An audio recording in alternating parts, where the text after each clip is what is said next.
जीव धोक्यात घालून तलावामध्ये बुडणाऱ्या 3 मुलींचा जीव वाचवला होता.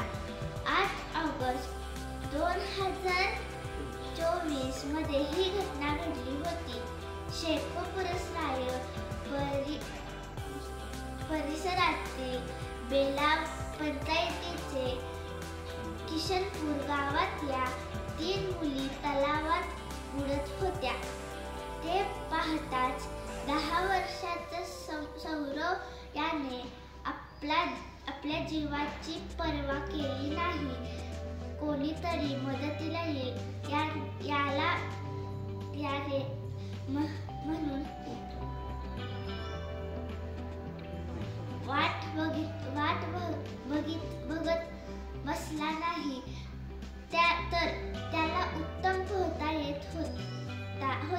त्यामुळे त्याने पाण्यात उडी मारली आणि या 3ही मुलींचा जीव वाचवला होता.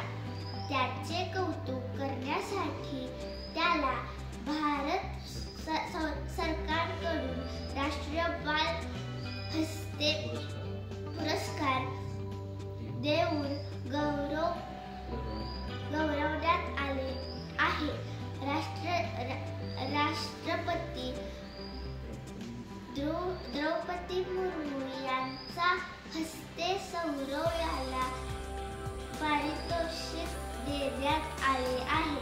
आपल्या सगळ्या बालमित्रांकडून त्याचे खूप खूप कौतुक. कशी वाटली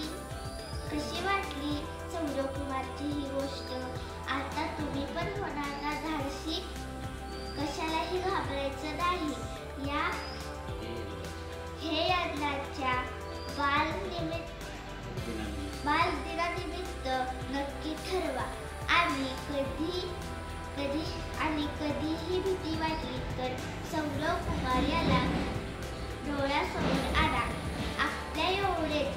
आपल्या एवढेच वयाच्या मुलाने किती धाडस दाखवलं हे आठवा आणि आपली भीती पळवा. या छान व्हिडिओ आपल्या सगळ्या मित्रमैत्रिणींना आणि पाठवा. आणि आपलं गमभरणं मराठी कार्यशाळेत YouTube चॅनल सगळ्यांना सबस्क्राईब करायला